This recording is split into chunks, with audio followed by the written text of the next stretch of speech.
IC Radio Network and UWS strongly promote the use of grassroots patriot music. Please drop us a line and we'll play your music. You're listening to the International Community Radio Network.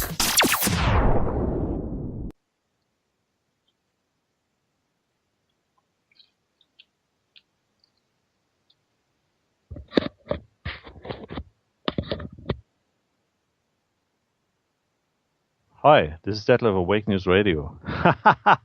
In the UNITEDWESTRIKE Radio Marathon, I forgot to unlock my microphone. So just for everybody who's listening now, we have started the English part of the UNITEDWESTRIKE Radio Marathon. I'm Detlev of Wake News Radio, Wake News TV. And usually I have the honor to start the UNITEDWESTRIKE Radio Marathon with a German-speaking part, which are 2 hours, yes. It's night sleeping time over in the US, but over here it's already the afternoon. So we are busy now explaining to everybody what we're talking about, because our main topic today, as you may read also in our program, which you can find on the webpage of UNITEDWESTRIKE.com, that we are basically pointing out that there is a great assault on all of us by the powers to be, and therefore we are discovering more and more perversion of justice and despotism in all over the world, if you like to, especially here over in Europe. So it's not only an American issue, it's a worldwide issue. And we believe it's in order to keep the system going, because they are under pressure. People are waking up in thousands, even 100,000 every day.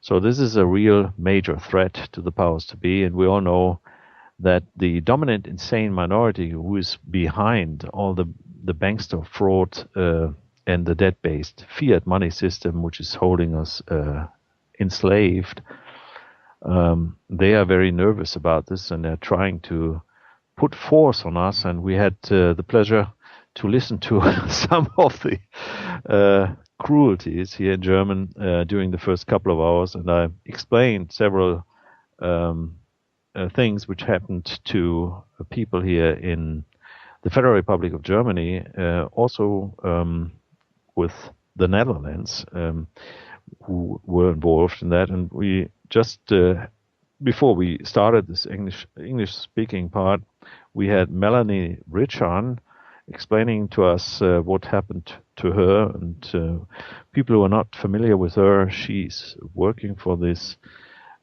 international organization, UCASH, but she will explain this to us right now. And she talked about what the UCASH organization has put in place into the European Parliament, a new law which will try to prevent further harassment through electronic terrorism towards mankind, people in Europe. And but she also had contact with the powers to be, with their uniformed and weaponized minions who were working for them, who tried to bring her into custody. Okay, we will listen to her because she has prepared something here which she wants also to read to us, because we want to use this as a video later on to present this internationally for her usage, for her trials, which may be coming up. Okay, so let's see whether Melanie is already back here online. Melanie, are you there? Yes, I am, Detlev. Hi. Yeah, let me explain to our audience. So we will now talk in English mainly, but we will also hear a little French, because we're in a European discussion group here. So French is part of that. Usually not, but this time yes. And later on we will be joined by Karen Quintostado. She will be joining us then afterwards, after you've read your main issues to us. And then maybe one or the other will step in here as well before we get onto our further program in English. And we also have a schedule which you can have a look at on our UNITEDWESTRIKE.com webpage, and you just follow the buttons on top. Just click on UWS chat, and you will find below the chat window the program of today. Okay, so just a quick introduction.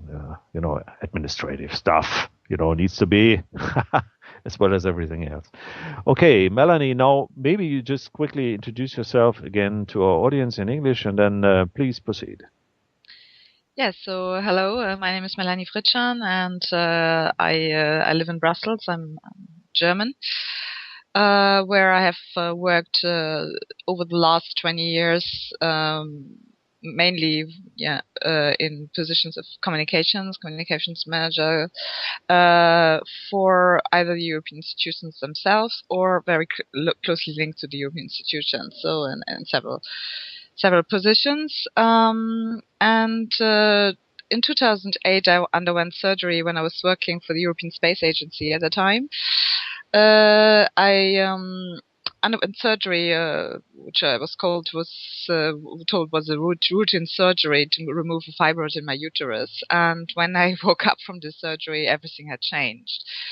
And I later found out, and I have now the scientific proof also of this fact, that I have non-consensually been implanted with nanotechnology, a very sophisticated nanotechnology, which is once it's in your body itself, assembles and auto-replicates, and that has been done against my consent, of course.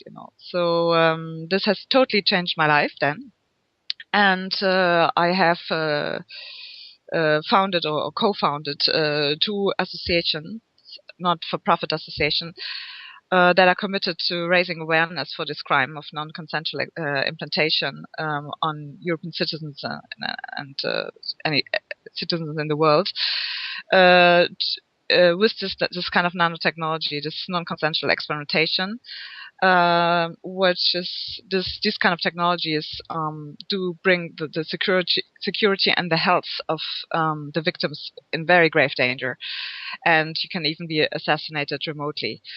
So this is what I've been doing since 2009 or 2010 approximately. First with the International Center Against Abuse of Covered Technologies, where we offer free of charge radio frequency scans for people that think that they could be victimized with such kind of technologies. Or then in 2013 in June we founded UCATCH, the European Coalition Against Covert Harassment, because we wanted to focus more on Europe and especially on the lobbying, because what we would ultimately like to achieve is that these kind of technologies, any technologies or weapons that enable manipulation of human beings, that should be totally banned and totally prohibited within the European Union. Yes, I mean, this is impressive. I mean, you've experienced, you've been working in the system, so to say. Yeah. So you know how that works. And then afterwards, after you received your personal experience here, you have immediately done something about it. You've been very active, and I think appreciate that you do that. And you are sort of a sample, an example of somebody who's really doing something about it, and this is very, very important. Thank you. Mm.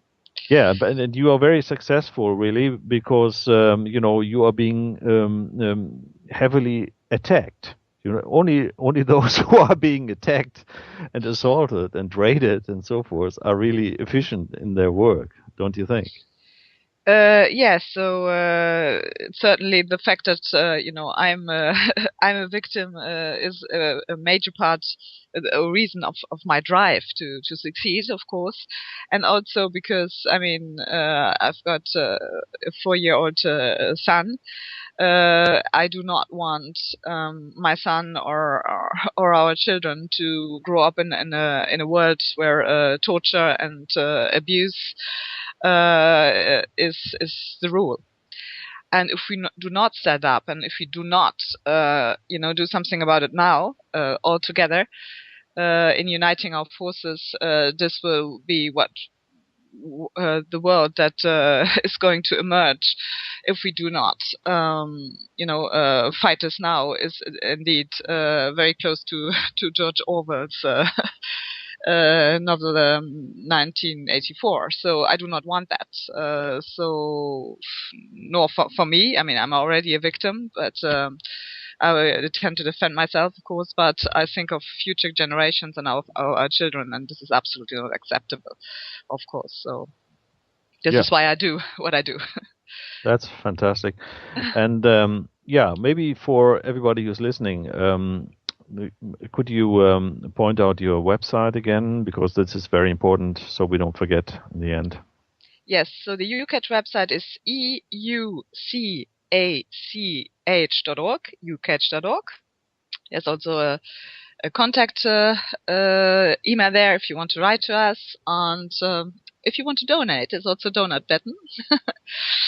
And then the ISAC website, the International Center Against the Abuse of Cover Technologies, is icaact.org, isac.org.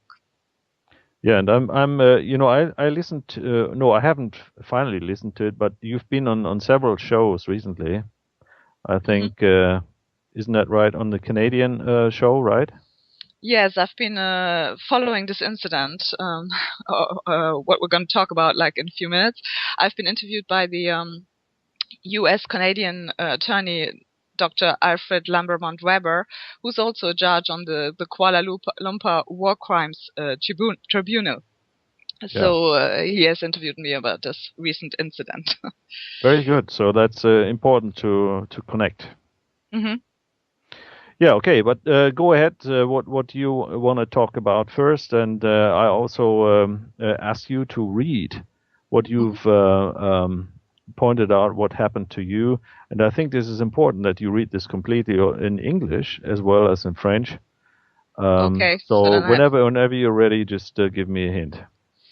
Yes. So what I did before this incident happened is indeed I submitted to the Libby Committee, which is the Committee for Civil Liberties, Justice and Home Affairs, a proposal for a law that would ban these kind of new physics torture weapons totally in the European Union.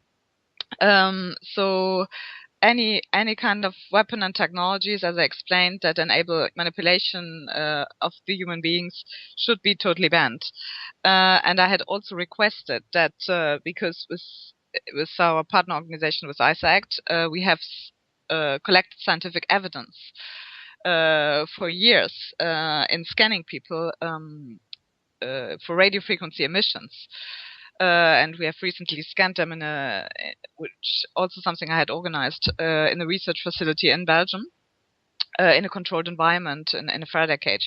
So I asked two things. I submitted this proposal for law to ban this kind of weapons and technologies in the European Union totally, and I asked the chairman of the Libby Committee, Mr. Lopez Aguilar, if we could have a hearing on these issues, presenting our evidence that we have collected. This is what I had done, I think, just before Christmas, because I knew that I wanted to get this out before they all leave in the Christmas break. Then what then happened is then a few days later, on the 30th of December, just before New Year's Eve, I was arrested and taken to a forced psychiatric exam. And how this came about is that I had a friend staying, a Spanish friend, who lives in Canada. over the Christmas holidays, and we had been going out. We had been at the supermarket to do our shopping for New Year's Eve because I had people coming. And when we came back from the shopping, I wanted to go in, in the entrance hall. I wanted to open the door that to the building, and three police officers, two men and one woman, homed in on us and shouted very aggressively, "State your name, state your name." And I said, well, I turned around and I asked what was going on. And they then very quickly handcuffed me and took me to a forced psychiatric exam. By which the psychiatrist actually informed me that this was he had received the order of the prosecutor. I was not shown any paper, by the way, for an admission exam in the hospital. Wow. And yeah, so it's a huge story. I mean, but continue. Yes, and I was very, very shocked and surprised, and I said, well,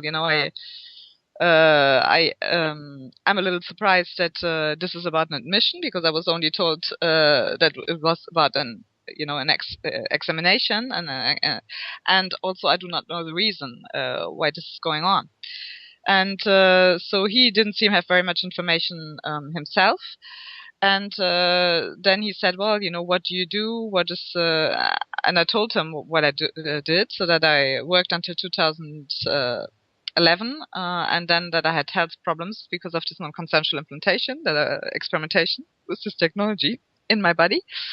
And that I since then was, on disability, which has been recognized by the unemployment benefit doctor here in Belgium.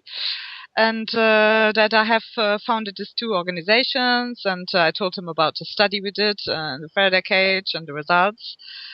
And then he said, "Oh, so you have been, part of an international study," which I confirmed.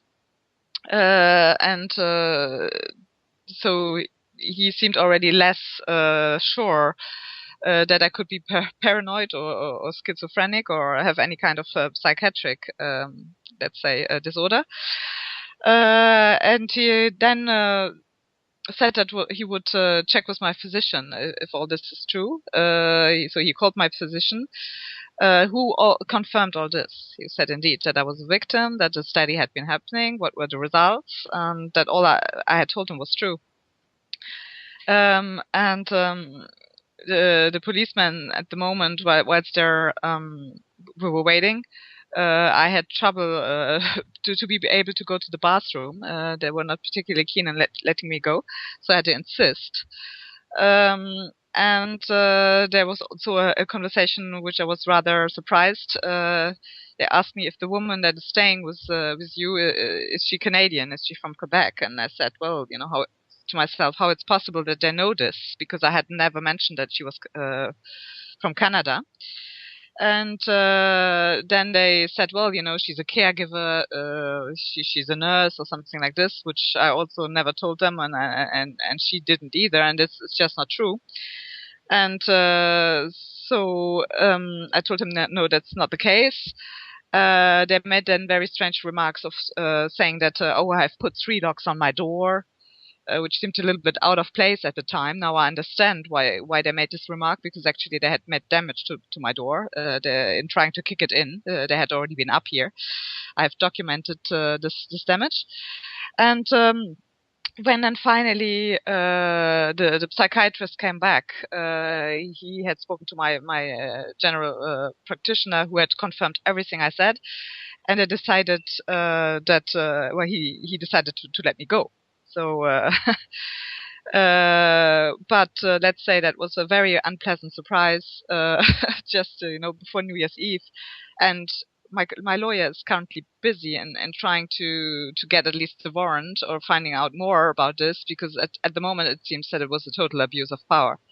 And no obvious reason to not only to arrest me, to bring me to an exam, to a forced exam, but the objective was incarceration. The objective was that I would stay in this hospital, locked up. Never get out again. Yeah, which unfortunately did not succeed. But there's a perversion of justice and despotism, because they have to keep the system going, because everybody's waking up, everybody's putting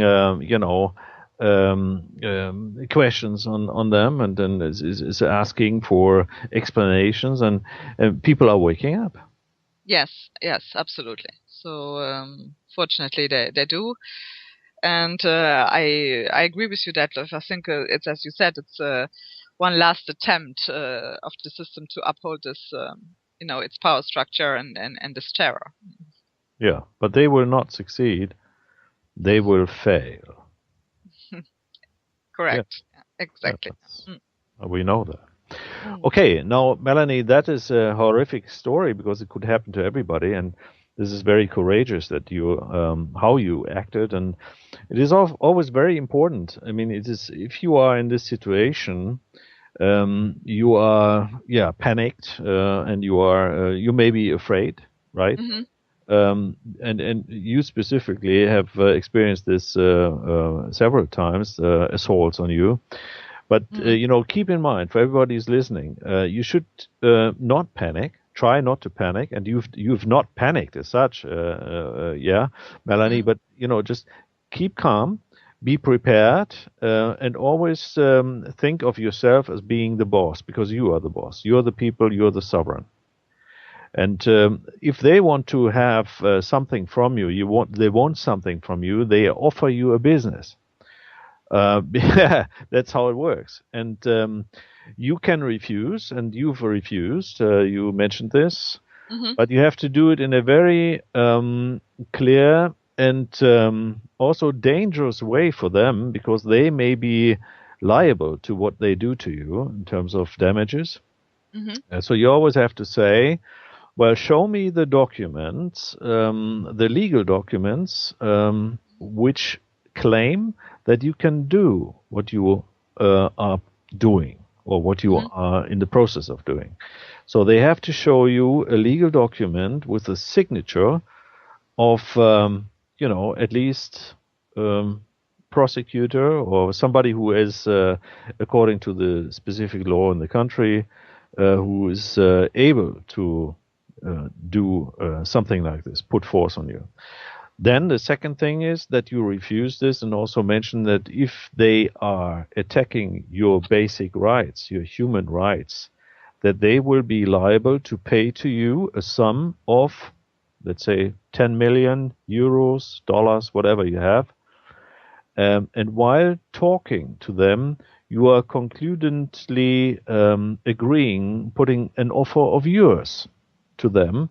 So, and if they are not refusing, or if you are not stepping back, they are accepting this. So later on, once you are getting into this legal battle, or if you claim your damages, then you can say, well, I've told you, if you do that, you have to pay individually, everybody of you, for each case, 10 million or whatever you want to put in there.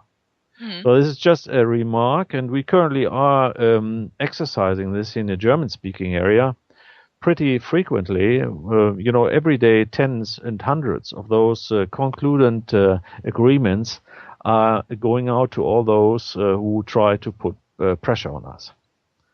Very good. They are very, very puzzled. They cannot really react, and we never get the answers we ask for, so they are basically to be put on the liability plate. Okay, that's just a remark in between. We are still working on that, and maybe we can come up with a solution also in English and in French. But please continue, Melanie. You've got a great story to tell. Yeah, so I came home, and I found my friend Consuelo Galma very, very shaken up. And she said, well, I do not understand. I cannot understand how something like this happened. And she said, well, while you were stuck against the elevator with the two police officers, I asked the police officer who had separated me from you what was happening. And he didn't answer, and he asked me, you've got a child up there, huh? Which was not the case, because my child was on vacation with his father. So, and the next day, then my neighbors I've just received their testimony also in writing, came to me and they said that at about 2:30 p.m., 3 police officers came and pounded violently on the door of my apartment, screaming, "Police, police, police, open, open, open." And my neighbor came out and he intervened and he said, well, gently, gently, she's not there. I don't think she's there and she has a child. And if she is, she has a child, so, and, yeah, so they were pretty confused themselves, sort of. Yeah, you're breaking up currently, Melanie. I lost you here for the time being. Shall we try to reconnect, or can you get it up again? Well, I lost you. I lost you, Melanie. We try to reconnect. Please stay tuned. okay. I'll try to get you back. So just stay on for the moment. So maybe you can disconnect. Okay, so we have trouble here with our connection here with Melanie in Brussels. Maybe we're talking too much about liabilities already. So NSA is saying, stop the conversation. Otherwise, everybody gets too many ideas on what to do, what to say. Okay, so I'll have a little song here for us in the meantime, and during us playing the song, I try to reconnect, so stay tuned. Yeah, this is Detlev here, Wake News Radio, Wake News TV, in our UNITEDWESTRIKE Radio Marathon today. It's January the 11th of 2014. And as you may have recognized, we are already in the English-speaking part of our UNITEDWESTRIKE Radio Marathon. I did start with German, 2 hours in German, and now we are here in the middle of our English-speaking part, and this is going to be very interesting because I have Melanie Vritschan here from the UCASH organization, and she has explained to us, not only in the German part, but also now in the English-speaking part, what happened to her during the last days of the last year, after she had introduced a new law or legislation proposal to the European government in order to try to push down any assaults, electronic harassment towards the European people. Okay, and right after that, she was visited. She's been visited. She's been raided and assaulted by a group of Belgian police people, and she just finished her summary of what happened in English.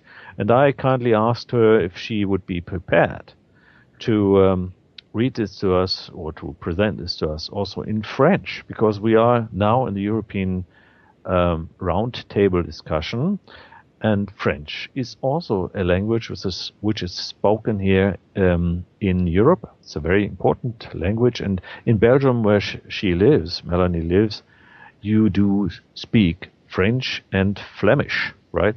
Correct. Yeah. Okay, so French is a official language in Belgium. So I asked her to do that, because then we can also record it for our video, which we are making afterwards, so she can make use of it as well. So Melanie, is this all right with you now to start in French? Or? Okay. Yeah, and right afterwards, so everybody who's listening internationally now, especially from Canada, maybe from the West Coast, obviously, Canada, you can listen now to French, and also people listening from France, Belgium, obviously can listen in French now, and everybody else who can understand French or just want to listen to French, which is a wonderful language, isn't it? It's not a wonderful thing which you're talking about, but the language itself, French, is nice. Okay, so Melanie, go ahead, and afterwards we will call in Karen Quintostato, the founder of the UNITEDWESTRIKE Radio Marathon and the UNITEDWESTRIKE Initiative. So yeah, stay tuned. It's going to be very interesting, and we'll discuss everything then all together. Right. So go ahead. Ok. Donc, la présente expose les actes d'intimidation et de harcèlement qui viennent de m'être infligés en ma qualité de victime et de représentante, une association qui milite en faveur des droits des victimes d'expérimentation non consensuelle de nouvelles technologies. Donc, le 30 décembre, juste avant le Nouvel An, je rentre donc chez moi en compagnie de Madame Consuelo Gualman. C'est une amie espagnole qui réside habituellement au Canada et qui était en visite chez moi. Et nous venons du supermarché, les bras chargés des courses pour le réveillon de Nouvel An. Et je m'apprête à ouvrir la porte, séparant le hall d'entrée de l'immeuble à appartement et la cage d'escalier et ascenseur, quand 3 policiers surgissent derrière moi.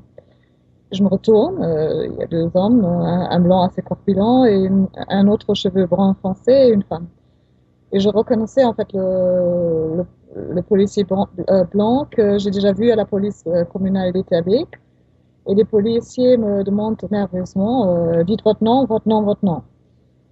Le policier blanc coince Consuelo Goldman contre les boîtes à lettres et bloque son champ de vision grâce à sa carrure imposante.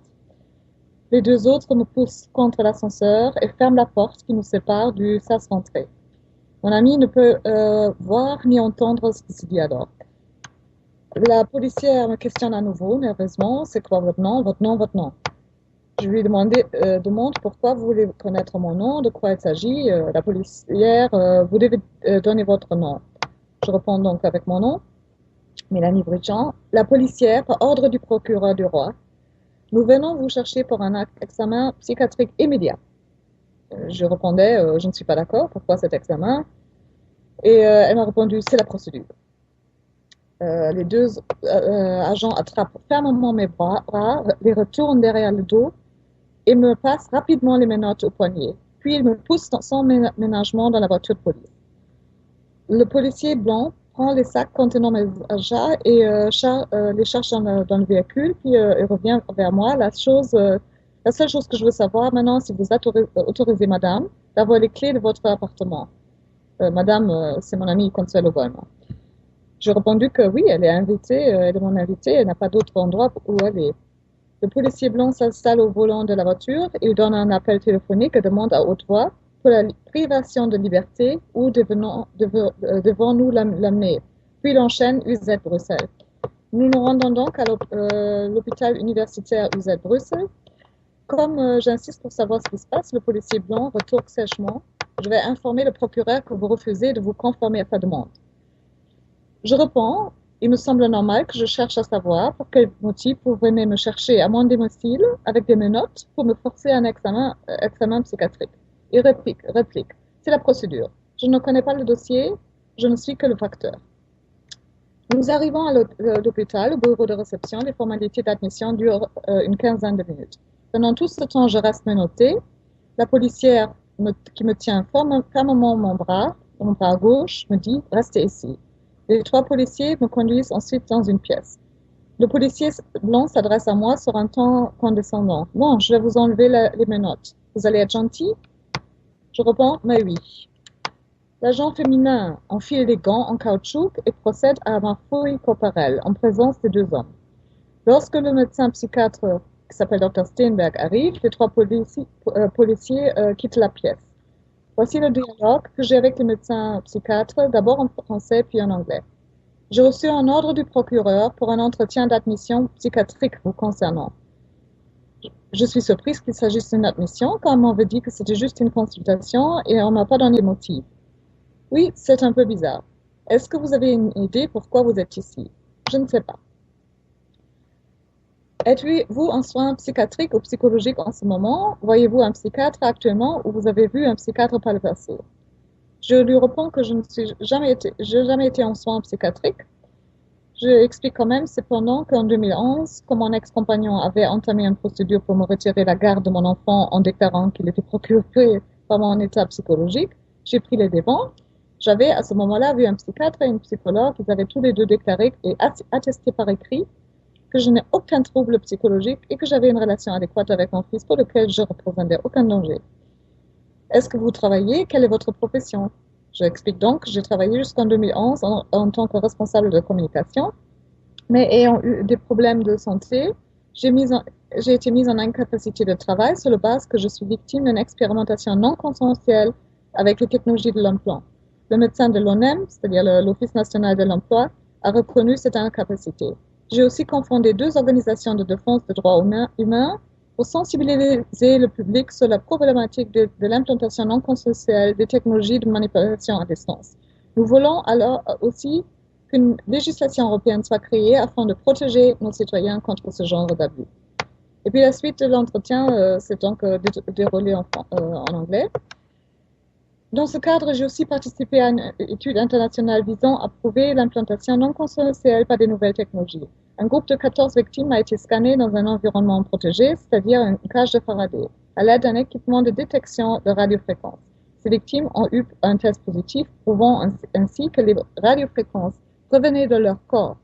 Un groupe de contrôle de personnes sans aucun signe ou symptôme généralement associés au terrorisme électronique ont ensuite été testés par la même méthode. Le résultat était négatif, leur corps n'émettait pas de radiofréquence. Ces tests ont eu lieu dans un centre de recherche en Belgique. Il m'a donc demandé, donc vous avez participé à une étude internationale. Oui, c'est cela. Le travail de sensibilisation, surtout auprès du Parlement européen, me prend beaucoup de temps, mais je prends des pauses pour faire des promenades dans la nature et rencontrer des amis. Vous avez encore des contacts ou des amis? Oui, j'en ai en fait rencontré beaucoup de victimes via ces organisations qui sont dans la même situation que moi et nous avons des rencontres régulières. Il m'a ensuite demandé si je prenais des médicaments comme la pilule. Je lui ai expliqué que je ne prenais que quelques vitamines de temps en temps. Il m'a demandé si j'étais contre les médicaments de contrôle de naissance. Je lui ai expliqué que je n'en prenais pas. Il m'a demandé quant à mes symptômes. J'ai répondu, ils ont commencé immédiatement après une opération sous anesthésie générale pour enlever un fibrome dans mon utérus. C'était en 2008. J'ai des sensations de choc électrique, des douleurs atroces sur tout le corps, surtout des maux de tête avec des douleurs de pression, des oreilles bourdonnantes, des acouphènes, des difficultés à me concentrer, à me souvenir des choses. La douleur est si atroce qu'on peut appeler cela de la torture. Depuis cette opération, j'ai des matériaux étranges comme des fibres, des granules, des minuscules substances en forme d'hexagone qui sortent de ma peau. J'ai subi une biopsie à l'hôpital Université de Louvain, unité de médecine interne et pneumologie chez le professeur Benoît Nemery de Belvaux, toxicologue. Le rapport médical a relevé que le prélèvement était constitué de morceaux de peau contaminés par des particules polymorphes inconnues qui n'ont pas pu être identifiées au microscope. Je peux vous envoyer les rapports d'analyse du laboratoire. J'ai également des cicatrices chirurgicales derrière les oreilles, je les montre, alors que je n'ai jamais été opérée à cet endroit. Non, ensuite demandé si je pensais au suicide. Non, mais même si cette torture physique est parfois difficile à supporter. Il m'a ensuite demandé des questions concernant ma situation familiale. J'ai dit que j'ai un petit enfant et que son père est ingénieur travaillant à Bruxelles. Et que cette relation s'est beaucoup améliorée depuis que le père de mon enfant a lu le rapport sur le scanning en radiofréquence du International Center Against the Use of Covered Technologies et que nous vivons maintenant une bonne relation. Il m'a ensuite demandé si j'entendais des voix, des ordres sonores, avez-vous des hallucinations visuelles? J'ai répondu que je souffre juste d'acouphènes et que mes symptômes sont uniquement physiques. Il m'a ensuite demandé, avez-vous l'impression d'être manipulé par une source extérieure? J'ai répondu que il me semble que mes rêves sont induits, mais que je ne pouvais pas en être certaine. Il m'a répondu, si ceci n'est pas s'est passé aujourd'hui, c'est que quelqu'un est inquiet à votre sujet, parce que les symptômes qui vous décrivez sont ceux que vous trouvons chez les patients atteints de délire paranoïaque. Est-ce que vous pensez que vous êtes paranoïaque? Non, je ne le suis pas. Le médecin m'a donc informé qu'il devait passer plusieurs appels téléphoniques et que nous devons ensuite attendre la décision. Il m'a dit, mais ce que je peux vous offrir maintenant, c'est de rester quelques jours à l'hôpital pour vous reposer et vous calmer. Non, je ne le souhaite pas. Je ne suis ni stressée ni nerveuse. De plus, j'ai quelqu'un chez moi et j'ai des gens qui doivent revenir chez moi demain. Mais ce que je vous propose, c'est que vous me laissiez votre carte et au cas où je vous sentirai le besoin de vous parler, je vous contacterai pour un rendez-vous. Avez-vous un dossier médical et un médecin généraliste qui vous suit? Oui, bien sûr, j'ai un généraliste, c'est le docteur Roger Lamboré.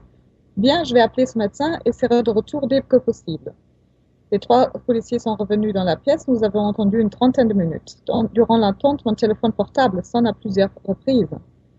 Mon GSM sonne. Le policier blanc, ça, il va falloir attendre. Quelques minutes plus tard, je dois aller aux toilettes. Il n'y a pas de toilette ici. Quelques minutes plus tard, le policier s'adressant à la policière, bon, tu peux l'accompagner? Je peux enfin me rendre aux toilettes. Puis l'entretien continue avec les agents de police. La femme parlant à tous. Je vais bientôt prendre une pause carrière pour aller au Canada. Le policier aux cheveux brun foncé. La femme qui est chez vous, elle est canadienne du Québec. Remarque, je me dis à moi-même, comment sait-il puisque je ne lui ai pas signalé que mon invité était du Canada? Elle est espagnole en fait, elle réside au Canada mais pas au Québec. Puis le policier blanc. Elle était aide-soignante, n'est-ce pas? Elle m'a dit qu'elle était aide-soignante. Moi, étonnée, non, elle n'est pas aide-soignante. L'agent féminin répond, ah bon, moi j'avais compris ça aussi en fait. Non, c'est pas du tout le cas. Elle est juste une amie qui réside chez moi un certain temps. Cependant, je ne sais pas si vous connaissez le criminologue Nicolas Dussurmont. Il a travaillé avec la police de Bruxelles et écrit des articles très intéressants sur le harcèlement organisé et les techniques d'harcèlement. Lui, il est canadien de Québec. Les policiers se taisent. Le psychiatre revient et me demande, puis-je avoir votre numéro de téléphone pour vérifier s'il y a quelqu'un chez vous que vous n'êtes pas seul. Je donne le numéro et réponds, je ne suis pas sûre si mon ami répondra au téléphone. Mais les policiers peuvent témoigner qu'ils ont bien vu mon ami et que nous sommes entrés ensemble dans l'immeuble. Je ne les ai pas autorisés à lui donner les clés de je les ai même autorisés à lui donner les clés de mon appartement. Le policier blanc s'adresse au médecin. Je peux vous voir quelques minutes en privé? Ils sortent ensemble. Quelques instants après, le policier revient dans la pièce. Comme j'avais bu beaucoup d'eau avant cette arrestation, je trouve à nouveau le besoin de retourner aux toilettes. Je m'adresse aux agents de police. Je suis désolée, je dois de nouveau me rendre aux toilettes. On va attendre, le médecin ne prendra plus que quelques minutes. Comme je ne vois le temps passer sans réponse, je réitère ma demande. Il m'accompagne alors tous les 3. Le policier blanc me demande où est votre fils. Je réponds qu'il est en vacances avec son père. Il répond assez surpris, mais il n'est pas avec vous là maintenant. Je dis que ce n'est pas le cas. Il est en vacances avec son père. Il dit donc, et en plus vous avez mis le verrou. Je vous demande pardon. Ben il y a 3 serrures sur votre porte. En effet, ça a toujours été comme ça. Le médecin psychiatre revient et me dit vous pouvez partir. Je prends mes bagages. Tout, policiers et médecins m'accompagnent à la sortie. Alors que nous marchons, le psychiatre me tend une carte de visite avec le numéro de consultation psychiatrique. Je demande au policier, pouvez-vous me ramener à la maison? Le policier blanc répond, non, nous avons autre chose à faire maintenant, on doit aller au hôtel. Je demande alors à la secrétaire de m'appeler un taxi. En l'attendant, je téléphone à M. Magnus Olsen, directeur de l'association UCatch, afin de lui expliquer ce qui vient de se passer. Monsieur Olsen a alors contacté le conseiller juridique de UCatch, Maître Henning Witte. J'informe en outre brièvement par SMS le papa de mon fils qui me répond qui a ordonné cela. Le téléphone me ramène chez moi vers 18h. Prix de la course, 29,50 €. Je retrouve mon amie Consuelo Golma, très secouée. Elle me dit abasourdie. Je ne peux pas comprendre comment une chose pareille est possible. Je suis prête à témoigner de ce que j'ai vu. Elle ajoute. Maintenant que tu étais avec les 2 policiers collés contre l'ascenseur, j'ai demandé au policier qui était resté avec moi ce qui s'est passé. Il n'a pas répondu et m'a demandé « Vous avez un enfant là-haut ?» J'ai informé que l'enfant était en vacances avec son père. Le lendemain, mes voisins sont venus vers moi. Ils m'ont rapporté que vers 14h30, 3 policiers sont venus et ont tambouré violemment contre la porte de mon appartement en hurlant « Police, police, ouvrez, ouvrez !» Mon voisin est intervenu en disant « Doucement, doucement, elle a un enfant, mais je ne pense pas qu'elle est là. » puisqu'elle ne répond pas. Les policiers les ont pas cru et ils ont dit si elle est là, elle ne veut pas ouvrir. Ils sont finalement sortis de l'immeuble pour attendre à l'extérieur. J'ai constaté que la porte d'entrée de mon appartement, qui est en bois, est endommagée par des coups violents donnés par les policiers. Les traces de ces coups sont bien visibles. J'ai envoyé ces photos à Detlev pour qu'il puisse les publier. La déclaration de mon amie Madame Consuelo Golma, est ici sous-jointe. Donc, je lis la traduction française. Acquis de droit, ceci est ma déclaration sur ce qui s'est passé le 30 décembre 2013 à 14h45. Mon amie Melanie Vritschan et moi-même sont rentrés à la maison en provenance du supermarché. Lorsque nous sommes arrivés à la porte d'entrée de l'immeuble, 3 agents de police ont foncé sur nous, lui demandant de façon nerveuse et répétitive de dire son nom. Lorsque nous avons passé le portail, un des officiers m'a séparé d'elle et comme je viens de le dire, en s'adressant à elle avec un ton nerveux. Quand ils ont réouvert la porte pour partir, j'ai vu qu'ils l'avaient menottée comme une vulgaire criminelle. J'ai trouvé la situation plutôt choquante et dérangeante. Bruxelles, le 1er janvier 2014, Consuelo Gama. Voilà. Voilà le récit précis de ce qui s'est passé ce jour-là. Fou, Melanie, c'est incroyable. Oh là là, un crime de droit d'humanité, hein? C'est incroyable. Oui.